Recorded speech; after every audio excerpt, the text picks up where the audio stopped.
Hello again. I cannot help but chuckle when I see claims that Britain has always been a diverse country. This is, of course, a complete lie. But I suppose that, like all lies, if it's repeated often enough, a lot of people will in the end believe it.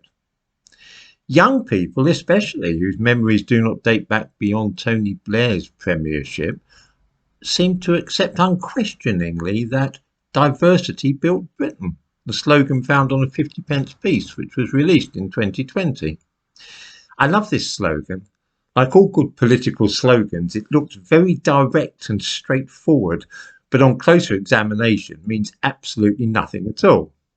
Strength through joy, forward with the people, diversity built Britain. You see, in fact, there wasn't any diversity to speak of until a few years ago. The thumbnail to this video shows Tottenham High Road in 1959. It's a scene which could be any high road at that time. Every single person, without exception, is white. That is what Britain was like in the 1950s, the decade following the end of the Second World War. It is very different now. Tottenham is used as a byword for diversity and has many people of different visible minorities living there.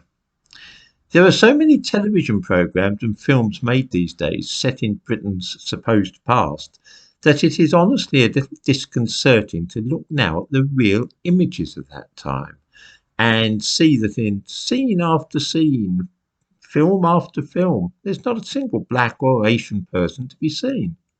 Not one. Of course, there's always been a handful of people in the country belonging to various visible minorities, but they've never amounted to a few hundred, perhaps a couple of thousand at most.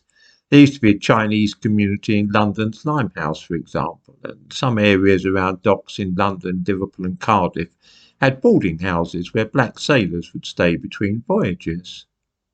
Then, too, there have been Indian students in this country since Victorian times, but in the late 19th century, these only amounted to 2,000, according to a census.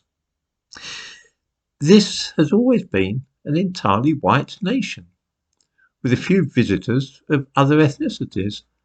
Growing up, the sight of a black person in London was so rare as to be something to remark upon. I mean, people knew there were some in Brixton and Notting Hill, but they didn't really go much outside those areas. At my London schools, there wasn't a single pupil who wasn't white. I didn't even speak to a black person until a few years after leaving school. I mention all this so that we do not lose sight of the reality, the truth about history, which some people now seem determined to bury. Diversity did not build Britain because there wasn't any diversity until after the end of the Second World War.